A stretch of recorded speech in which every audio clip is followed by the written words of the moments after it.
You look better. Well, you're right.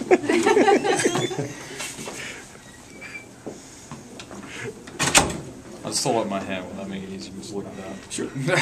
Sure, because I know y'all don't want me to look directly to I'll the just camera. play it.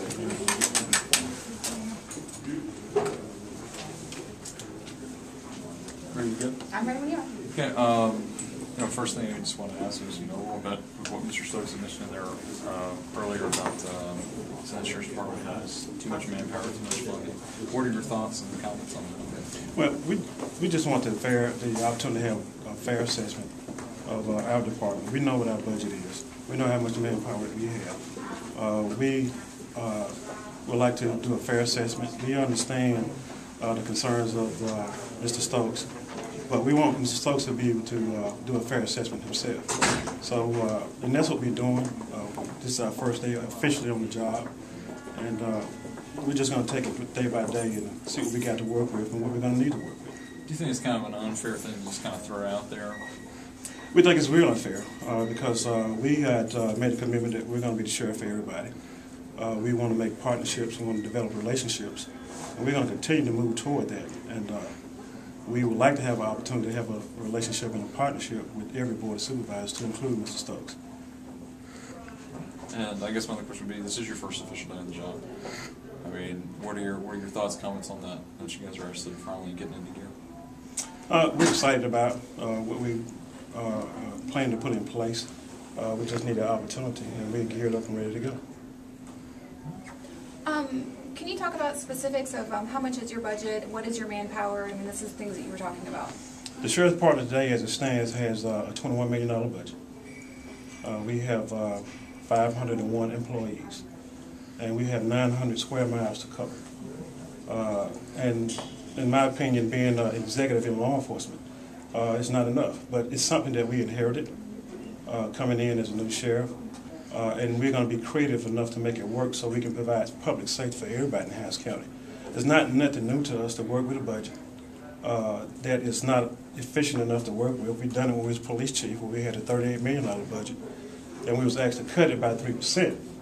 And we were able to cut it by 3% and still maintain public safety for the community without it hampering the safety of the individual community.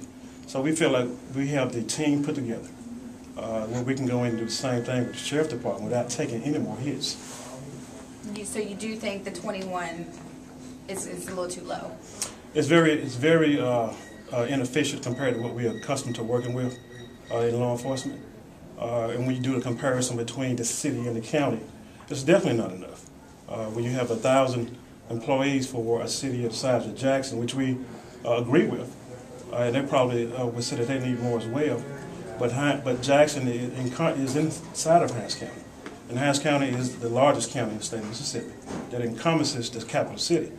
And we've made a commitment that we are going to be the sheriff for everybody, and that we are going to increase our visibility to work along with every police department in every municipality in Hinds County, and that includes Jackson.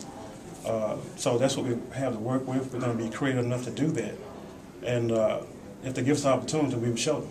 Now, Mr. Stokes says that he thinks that your budget's a little too high. What would happen if your budget gets cut?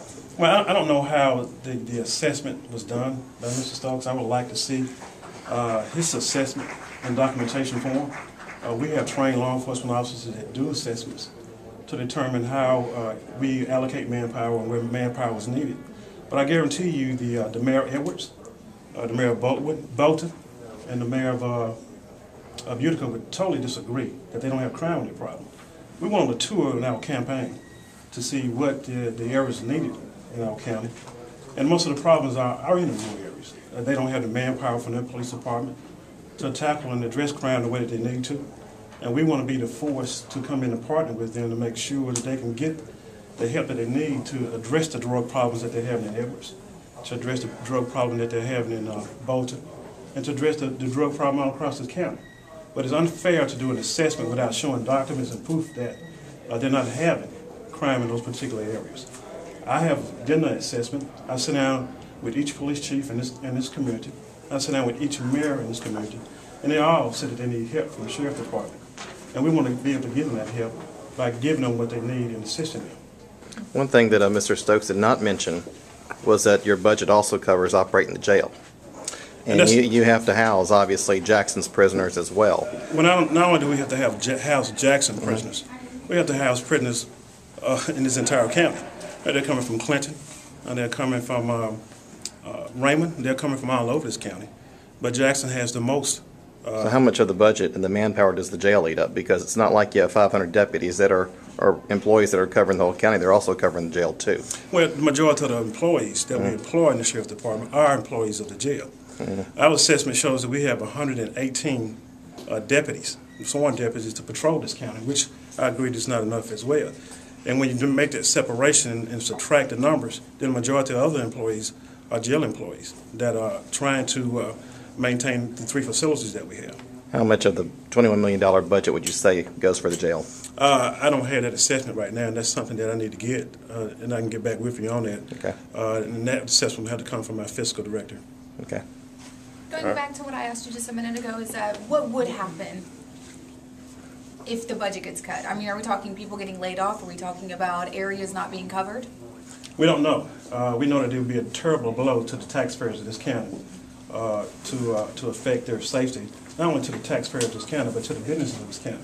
We vowed to be at the table to try to help attract businesses in this community so we can have a tax base to work with. Not only can we get the Sheriff's Department increase in funding, but we think we can, by assisting with public safety and attracting the tax base, we can attract the tax base for every department in this county. Has Mr. Stokes tried to contact you to find out how the Sheriff's Office operates? Or? And that's the concern. We vowed to make relationships and partnerships, and we would love to make that partnership with him, but the answer to your question, no. Okay. And we would love to sit at the table with him to hash out these concerns. Have any others? Yes. Okay. How soon are you hoping to do this? To do the assessment? We're working on it as we speak. I have a team working on it as we speak. Now, this is part of the audit that y'all are agreed to at the last board meeting, correct? That's Gotcha. correct. That's correct. Good. Is there anything else that we left out? No, I just want to thank the community for their support and for their continued support so we can provide them the type of safety that they deserve. Thank you.